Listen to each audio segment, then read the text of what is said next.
উনি একজন স্বাধীনতার ঘোষক জিয়াউর রহমান, মুক্তিযুদ্ধের প্রথম সারির সম্মুখ যুদ্ধ করেছেন, দেশ স্বাধীন করেছেন জিয়াউর রহমান। 7ই নভেম্বরের hero Ziaur Rahman, president Ziaur Rahman, general Ziaur Rahman, সংস্কারক জিয়াউর রহমান। দুনিয়াতে কয়টা নেতা আছে আপনি বলেন?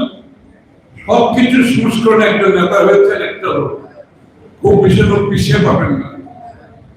যিনি মুক্তিযুদ্ধের ঘোষণা করেছেন, যুদ্ধ করেছেন, ওই দেশকে সংস্কার করেছেন, ওই দেশকে গণতন্ত্র ফিরিয়ে দিয়েছেন, ওই দেশের মানুষের ভাগ্য পরিবর্তন করেছেন, আধুনিক রাষ্ট্রে পরিবর্তন করেছেন। সবকিছু মিলিয়ে এরকম নেতা বাংলাদেশে না, বিশ্বে হাতে করে কয়জন আছে কিনা সন্দেহ আছে। এরকম একজন